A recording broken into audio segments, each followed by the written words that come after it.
Hi guys, I'm back. Are you ready? I hope you are, because I'm ready.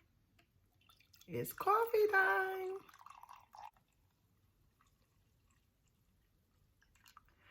Okay, we don't pour it all at one time because we want to keep it hot. You get one of those little thermal cups and you pour it in this one, and it keeps your coffee nice and hot while you're drinking it, so each sip is piping hot. All right, let's get to it. Now, I do want to give a quick disclaimer. I have been having some terrible issues with uploading videos. So by the time you see this video, you'll probably just be seeing the previous episode get uploaded as well.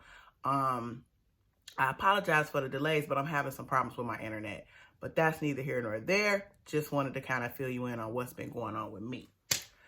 Okay, guys, so let's start off with Lacy and Shane and John.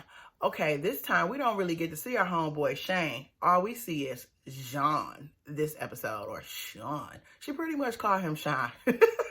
She changed his name, okay? It's not John, it's Sean.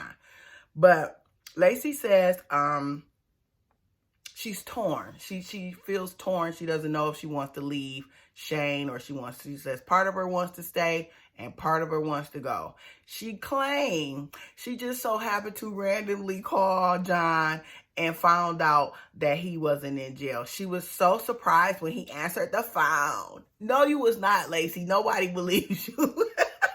As soon as Shane said he cheated, you was already following up on John. We not crazy. We know good and well, when you found out he was in jail, you either started to talk to him on the phone, probably, or you knew that he got released. Like, he had to reach out to you and let you know that he was released. Because John was a little confident, too, when he was talking to his sister last episode, telling her how that y'all were going to be together and how Lacy was just in a moment and y'all was going to be together. So, I feel like you two were communicating off camera. And we peep game. We peep game, sis. But it's all good. We gonna act like you was shot. So basically, she finds out that John is out. Shane is at work. Now, Shane has got a job. Remember, he was so happy with his little backpack on. And he was out, making a little money for the family. So he's not there. So Lacy is on the prowl, okay? She goes to see John at a client's house. Now, John is working in heating and cooling.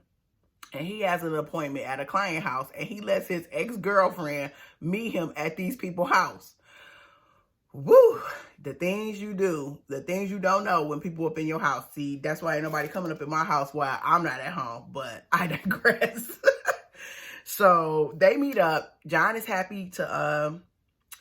very happy to see Lacy, and they talk. So they go in the house. They go in these strangers' house, and they sit on the couch, and they talk.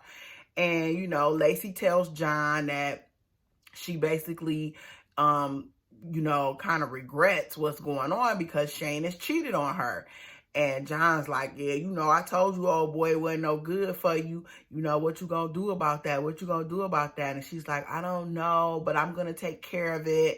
And, they basically start kissing and, basically getting a little groove on in the people's house. They ain't have sex or nothing, but, they was kissing on the couch and he was rubbing her butt and, they was professing love for each other. And she's like, I gotta tell you something. I know you're gonna be so mad. Like, I did something. And John like, what you got to tell me? You pregnant again? John like, it's just probably another baby, okay? Because with this girl, who knows, okay? So she's like, I got a tattoo of his name on me. And he like, okay. And she's like, it's right here. Right here. She pointing down in her vaginal area and her pootie tootie cootie. She has tattooed Shane's name across her cootie cat. John is not so pleased to hear this information. I think he would have been happier with a baby.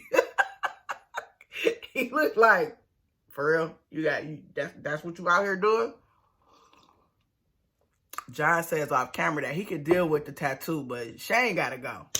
You know, he's like, I get over that, but he ain't let Lacy see that. He pissed. He genuinely pissed. Now, you know a man ego. He ain't trying to see another man name that took his lady. He ain't trying to see his name across this most important special area that he wants to get to as soon as possible. So we gonna see about that. Tattoo gonna be having to get covered up. Now, I don't know how many names she could cover up. I would never do nothing like that, but Lacy did. So they go out in the garage and smoke cigarettes after they kiss and fest on the couch. And John got a little swag, okay? Now let's be clear. Let's be clear that I get why Lacy liked John. John is a cutie pie. He is a drug addict, but she like him. And they've been together for a long time. And off and on, I should say, because she got married in between. This girl just be using Polo John because she know he like her. And they basically are talking about how, when, and where is this gonna happen. She's still straddling the fence. She ain't really gonna get rid of Shane yet. I don't believe that. She just telling John that because she got to get him back on her hook so he can be part of her triangle that she loves. She love her love triangle. She likes Shane and she like John. Shane is 22, young and strapping, probably breaking her back. And, John is a cutie pie. He been in her life for a long time, so she can't shake that habit either. So basically, she just tells him, I'm going to take care of it. And he's like, well, you still got that problem at your house for right now. That was basically it for them, moving right along. Now, Cheryl and Josh. Cheryl is at the house waiting on Josh to meet with her. She's found a house that they're going to rent. Waiting on Josh for them to look at a rental property. She says Josh is 30 minutes late, and she's not too happy about that. Josh walks up, kind of nonchalantly. He pretty much prepared for the bullshit. he prepared, okay? He already knows she got something smart to say. They haven't been on the best of terms. When she came back, him and his mother got into a physical situation like a couple of days into the visit, and now they only have one more day before they have to move. So Cheryl, questions Josh, why are you late? Like, you knew we had to look at this rental property. What's going on? He's like, I was at work, that thing I have to do every now and again. So he's basically being like kind of, sarcastic, and, he really don't want to be bothered with Cheryl. Cheryl asks Josh, like, what's with your attitude? Why are you talking to me like that? Why do you have an attitude? And Josh says, he's just tired of the back and forth. He's tired of the arguing. They're never really happy. He doesn't think this is going to work out. Uh-oh, Cheryl. Here it comes again. You're about to get dumped one more time on camera at an awkward situation. He basically tells her he thinks she should go back to Michigan. Josh, we don't want her here, okay? You keep Cheryl down there with y'all in Colorado, send her back to Texas, Georgia. I don't give a bloop. Again, I apologize to my Southern viewers. I'm not trying to get Cheryl back to Michigan. Leave her there. Anyway, she comes up and, she's like, I did all this stuff for you. And now that you don't need me anymore, you just throwing me away. And he's just like, I don't know when the next time this girl is going to blow up, get me. He basically feel like she's going to get him back locked up. The way that her attitude and the blow ups and the arguing, he feels like that's a danger to his freedom. He's like, I don't want to keep living like this. I'm not happy. I feel like we just not good for each other. So they basically arguing in front of the rental property. I'm sure the neighbors is like, I hope these people ain't about to move in. And he, he calls her out her name because at some point she says something. He's like, well, B, why you still standing here, So she like, okay, I got something for you. She pulls off because, Josh doesn't have a driver's license, so he can't drive. So Cheryl leaves him. Josh calls his mom. He's like, I need you to come pick me up. Tina comes and smiling because she already know that what went down. And he tells her, I think this is it, Mom. Like, I really think it's over. I think it's finally done. And his mom is saying, why do you think this is the final time? Like, what's different? Josh is just happy to be free. He doesn't want to deal with Cheryl anymore. He's tired of her and her bipolar personality. He says he just needs, and Cheryl and Tina tells him, like, Tina's like, you have always dated nice looking women. You don't need that little twig. She need to go back to looking for her serial killers. Tina's so happy she don't know what to do. But Tina's smart. She is mama. She like, I hope this the last time. She asked him like for a reason because they done broke up before. So we don't know if this really is the last time. But right now, Josh ain't got it for Cheryl. Cheryl is out here homeless. And I think that's what he called her a B because he's like, why are you still here? Because he looking like, don't try to live here. I don't need you living in amongst my community. I need you up out of here. And she's like, don't worry about me or whatever. So that's when they got into that back and forth or whatever. But that's that for Cheryl and Josh for now. Ta-ta, they're gone. Moving right along. Clint and Tracy. Okay. Look, this it must be nice to get a check just to show how dysfunctional you are. Because that's all this show is about, okay? Clint and Tracy. So the producers must have not been able to connect with these two. So they go to Clint's house and just basically walk in his house. They like, what's going on with y'all? So you see them knocking on Clint. They walk up to Clint's door, they knock a little bit, and they walk in. Clint is in the bathroom or doing something, looking tore up from the flow up, okay? And they're like, what's going on? Where's Tracy? How's everything going? Clint sits down and says, him and Tracy had sex, and he fell asleep. And when he woke up, old tried and true, took his car and left with the dog. She leaves him. He says that they have not been getting along. Now, what confused me is that on the show, they said when Tracy got out, she asked for a couple of weeks to herself to, just readjust. And then Clint says she's only been out for a week on this scene. So that kind of confused me. But he said that they have been fighting the time that she's been out. Basically, he wants her to go to rehab. So when she goes to court, they have something to show the judge that she's clean or getting better or whatever.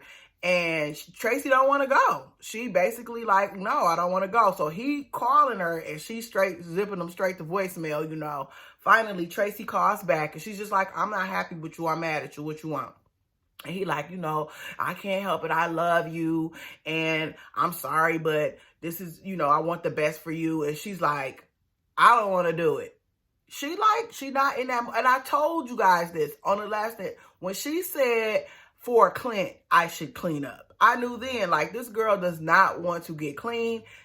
I actually was watching a documentary, and I guess you could call it's not a documentary, but on YouTube, there's this channel where this man is going to Detroit and he's following these different addicts and he's talking to people that have substance abuse problems.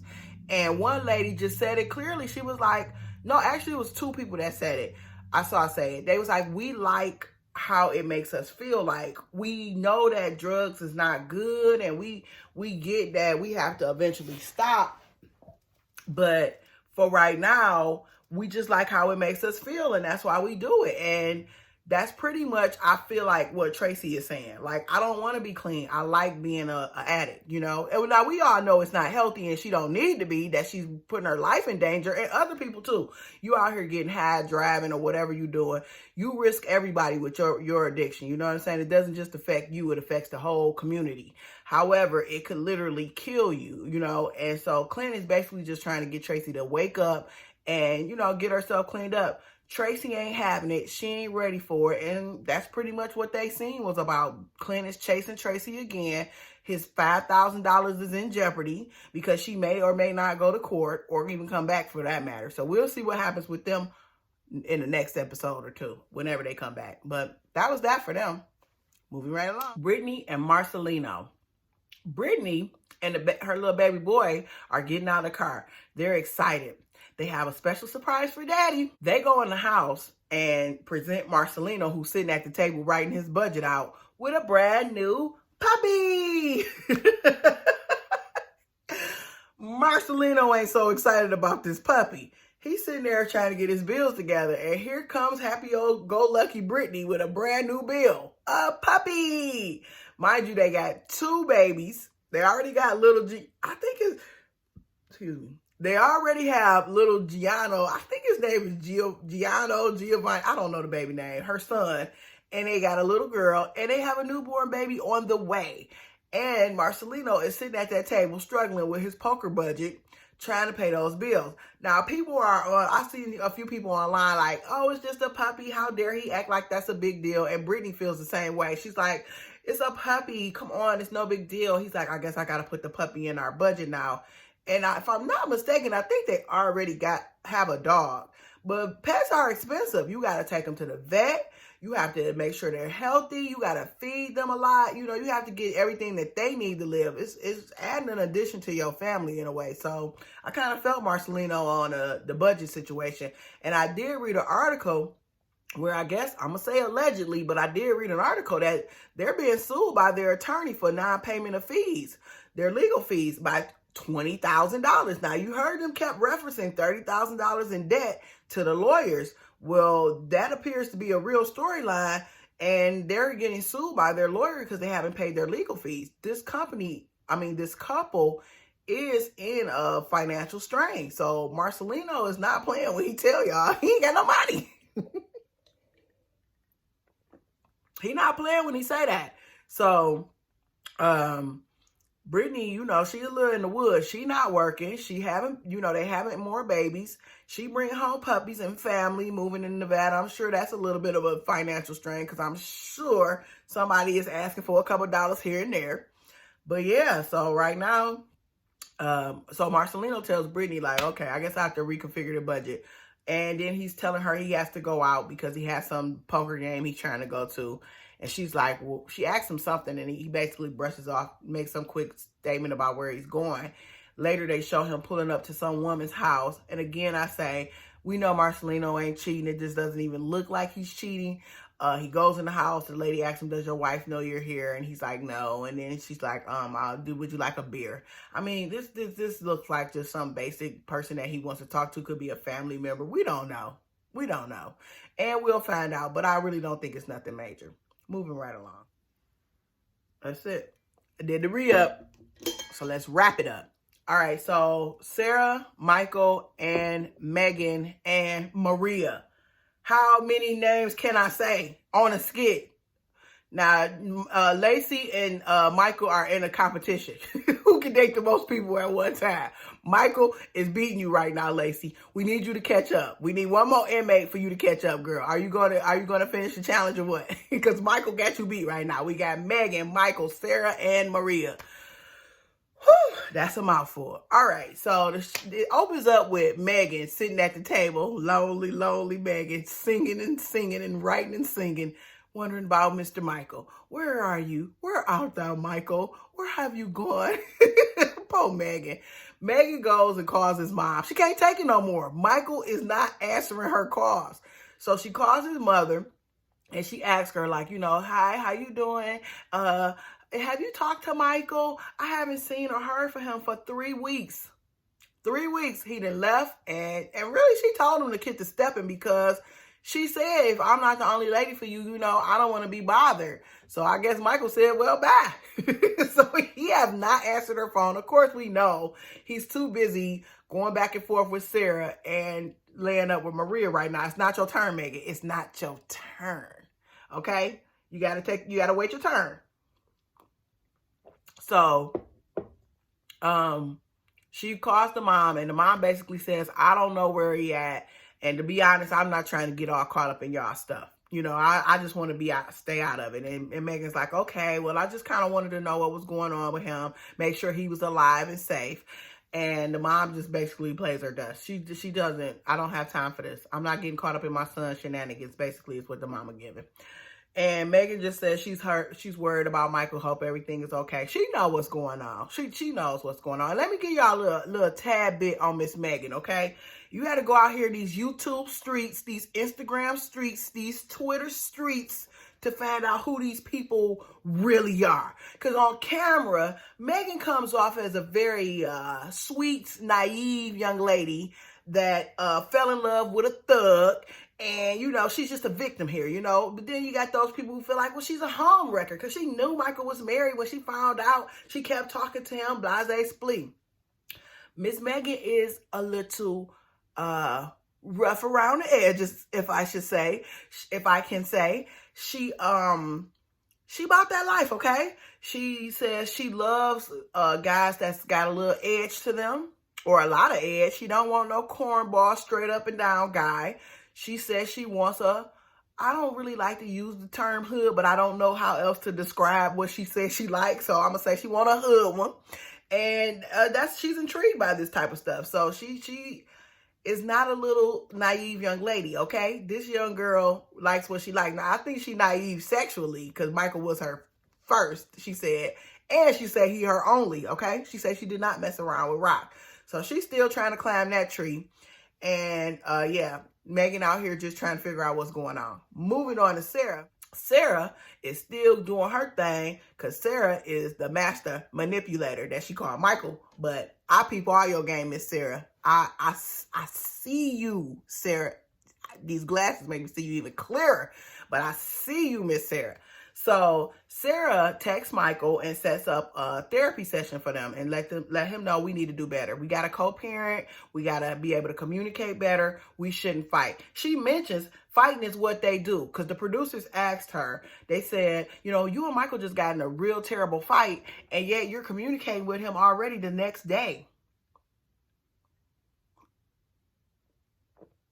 She said, that's what we do.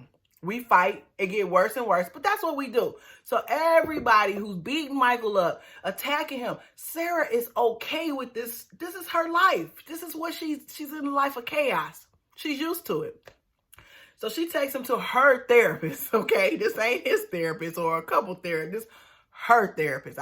Pretty much, I guess she's been going to therapy for years. Sarah reaches out to Michael to ask him, can they meet with the therapist? He's like, okay, or whatever. And he tells Maria, like, we gonna set up a therapy session and I'm gonna go and talk to the therapist or whatever and try to do better with communicating with the kids and co-parenting and this and that. Maria's like, yeah, those kids need to be able to see you without their mom. They need to know that, the relationship is done. There's no more mommy and daddy type thing.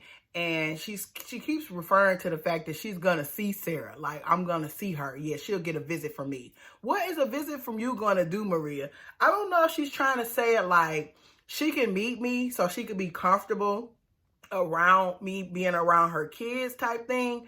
I don't know. But that's really not for you to pick, Maria. You got to kind of step back a bit.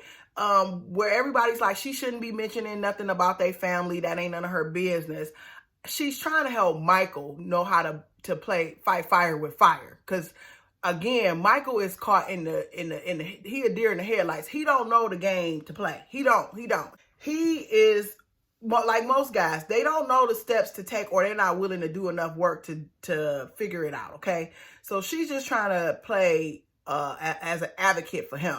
So when she's telling him you need to go to court and you need to know your rights, like she's telling him right. Like, you should know your rights as a parent. You shouldn't let anybody else dictate everything about you and your kids, and if it's all based around your relationship. So that's where I disagree with a lot of people. I always say I have an unpopular opinion when it comes to Michael and Megan and Sarah and all this crap. I don't care nothing about really trying to defend Michael, but I'm just coming from a realistic point of view. As a father, he does have legal rights. I mean, come on, y'all be tripping with some of this stuff. Yeah, he got to own up to it and do better. I get that, but come on now. Anyway, yeah, Maria, she doing a little bit too much, okay? And then it's like she's trying to convince Michael not to get back with Sarah. That's what I get from it. She keep trying to be like, you guys are not together. That's over. Like, she keeps stressing it. And in my opinion, let that go. If he want to go back, let him go back.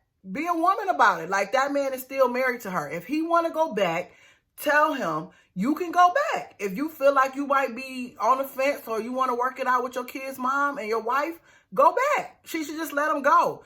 That's her fear. I feel like she's scared that Sarah is going to get in his head and they're going to be back together. And my thing is, if that's the case, then they not really broke up yet. And you need to let him make a decision, and you need to step out the picture and get out their way. Because that's where I'm gathering from Maria. I think she just scared that Sarah know how to play Michael. She not no fool. They've been together a long time now. And I see where she going with this. And she says when they get there, Michael's 30 minutes late. And when he get there, she's like, let's just talk when the therapist get here. Because he's like, how you doing or whatever. And she just like, you can tell this is just their behavior. This is how they get down, okay? She's like, how you doing? And she like, let's just talk when we get into therapy or whatever. So when they go in there, the doctor is asking them about their past. So Sarah sets up the therapy session, is with her therapist. They go see the therapist. Michael's 30 minutes late. They go inside, and the therapist basically says, parenting can be something that's learned from how you're parented. So give me some background on what happened with you. Now, she's been Sarah's therapist for years, so she already pretty much knows some of Sarah's story.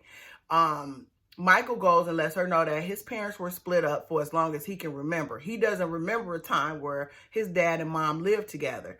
And, you know, he said he always used to side with his mother when he would hear them arguing about him. Now, as a father, now that he's an adult, I think he's starting to reflect a little bit on maybe my daddy wasn't the bad guy. Maybe it was a situation where he was trying to see me and my mama wouldn't. I think that was what was going on in Michael's mind a little bit while they were talking. So then he said that, you know, he felt like his dad had left him behind. You know, he felt left behind. And the therapist is trying to get him to relate that to how he's doing his daughters today. And Sarah goes on to say, you know, her life has always been, I feel like she described it like a shit show or something. I feel like she said something real bad about her life. And then she said, you know, her mom passed away when she was 12 years old. This starts to give me some idea of what's going on with Sarah. How did her mom pass away? You know, like what type of lifestyle was her mom leaving? Did she get sick or did something happen? The way she described the situation when she said my life has been an S show, I feel like she got a story to tell. Everybody do, you know. So this might be why she hooked up with Michael, why she's in such a bad relationship. We don't know, but it's something else going on there. So she says, you know, because her mom has died, she fears that if something happens to her, her kids will go to Michael, but they won't know who Michael is because he's not around consistently in their life. She said that she's taken Aviana to therapy, and Aviana said that she was sad and that she feels like her dad, she wants to make her dad happy, but she doesn't know how to make her dad happy, and she breaks down crying. And Michael is hurt by hearing this about Aviana. And you know, Sarah's just like, this is my fear, is that, you know, my children won't have, and when you lose a parent, I have lost a parent at a young age. My father died when I was about 7 years old. And you do have a fear of your life when you have your own children, because you know the reality that parents die, that parents can die at any age. It's not just when they're old or when you're grown. When you live that reality, that kind of sits in the back of your head when you have children now, your mortality, and you do worry about, well, what will happen to my baby if something happens to me? So I kind of understood where she was coming from with that situation. And then Michael's, you know, he's just like, you know, the doctor asked Michael, how do you feel knowing that what Sarah is telling you about Aviana? Michael says he knows his daughter has her own thoughts. However, he has heard Sarah tell her, your daddy doesn't love you. See, Sarah immediately shut that down. Oh, here we go with the accusations. Oh, no, he's not lying. I believe every word he said, even when she described what the baby was saying. I just want to make my daddy happy. I don't know why he not happy with me. This is something this child is hearing. This is her taking on her mom's pain. This baby is taking on her mother's pain. No, I'm not dismissing the fact that she's old enough to have feelings and that they pay attention to stuff. I get that. I do. I get that. I have a little girl. I have children. I get that. What I'm saying is some of this stuff is coming from her mother as well. That's all I'm saying. When Michael said, she's told my child that I don't love her, Sarah hurry up and shut it down. She didn't want to discuss that. She was about to walk up out of that therapy session, and the therapist is trying to calm him down. So somehow she jumps off into, well, the courts have given me custody because I don't know what's going on. So I went and got custody of the kids, temporary custody. I wasn't even going in for that. See how she lied real quick? Because that's exactly what you was going in for. You literally are on camera going in asking about how to get full custody of your kids. Now, we're not mad at you, but why did you lie? Why did you lie, Miss Sarah? Talking about, oh, well, when I got there, you know, they just, and Michael like, what are you talking about? You don't have custody of our children. And she's like, yes, I do, as of today. See, Sarah knew what she was doing when she set up this therapy session. This was never about let's communicate and co-parent. This session was just to blow it in Michael's face in a safe environment that I have full custody of our children. That's what that was about. She set him up. Again, 10 steps ahead of him. And I ain't mad at her, but I'm just saying, She set him up. She knew she was going to tell him about them kids. Oh, on the actual day that the custody goes live is the day that the therapy session is set up. Girl, bye. Ain't nobody crazy. She's like, didn't you get the paperwork? And he's like, no, I ain't getting nothing. Michael is devastated. Now he needs this devastation so he can wake up as a father and realize you're going to sit there and lose rights to your kids because you're not an active parent. And that's your fault.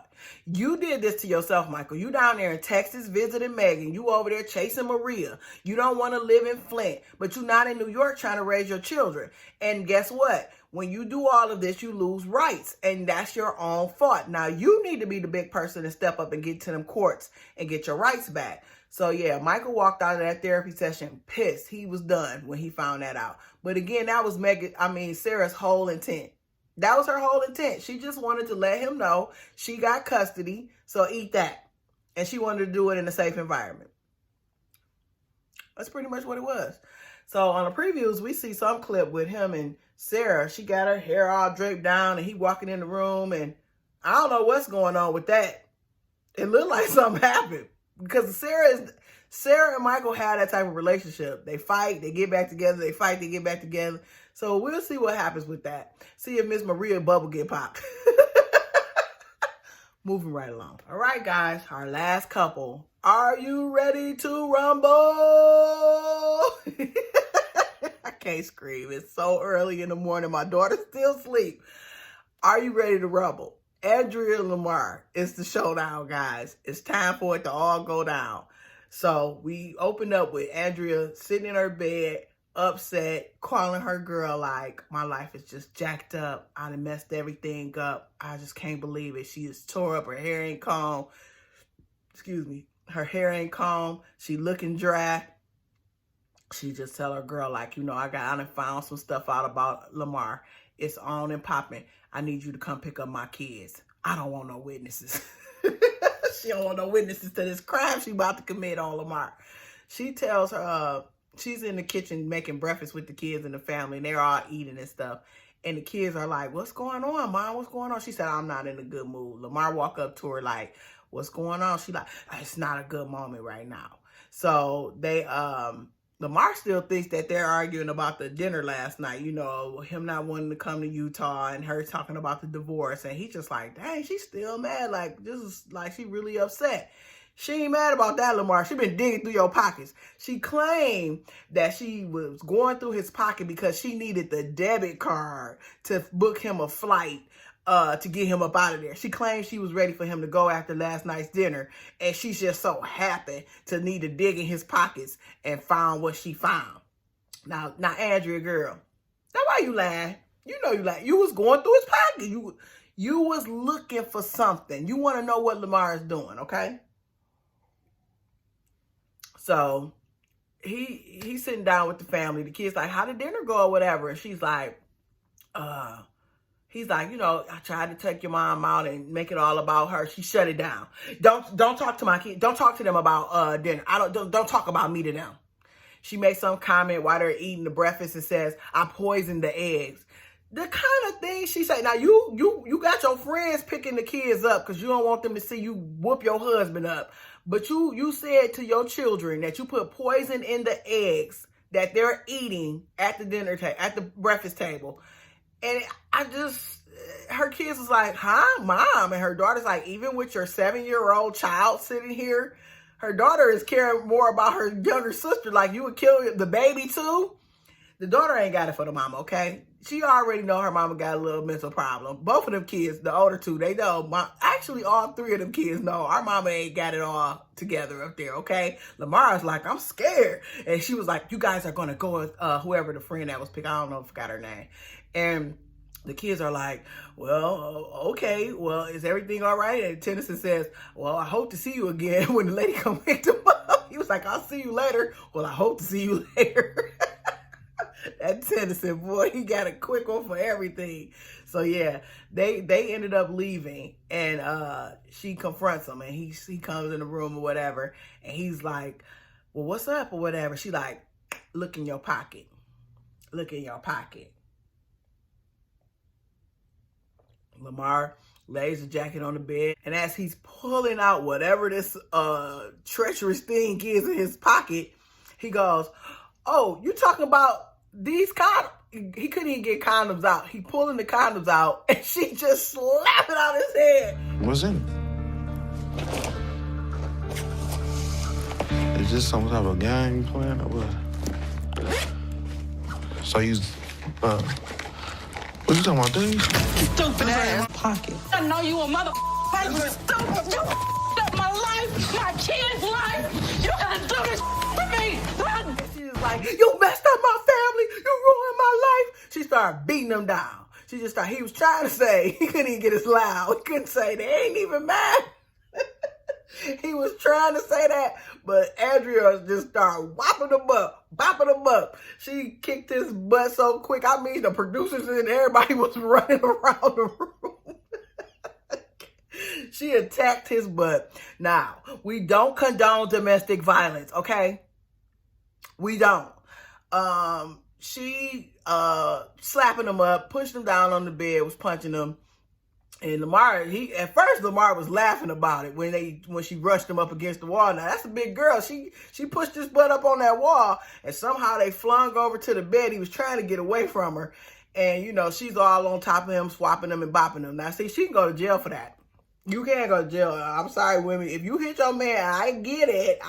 Condoms in the pocket is one that you will get whopped for. But she could go to jail for that. But you know he ain't gonna call the police on her. So that's where we left off with them. They was in there fighting, and that's where it ended with a scrap, a brawl for it all. She attacked her husband because of these condoms. She said she definitely knows he was cheating on her. And my thing is, she don't definitely know. I mean, he could have brought the condoms thinking he was about to get some from her. And if they don't use condoms, he could possibly be cheating. I don't know. She the one cut him off. I ain't saying it's an excuse or whatever, but he been up there begging for the coop for I don't know how long. She up there like, no, buying all these toys for herself. Well, I'm just saying, girl. You gotta give him a little bit. If you want to get what you want, that's when you give him what he need, okay? Just give him what he need. But don't give him no excuse to cheat. Nah, you know I ain't saying that. So, yeah, that was the end of that episode, guys. I hope you enjoyed it. It's coffee time. I'm out. I'm so sorry that my videos are not coming out fast enough. But please like, share, and subscribe to my channel. Don't forget to hit that like button. Like it up. You guys are watching. I'm seeing my views go up, and I really appreciate that. I just would ask that you please subscribe and like that video for the YouTube algorithm. As what's his name? Graham Stevens say, like my video, please. Thank you.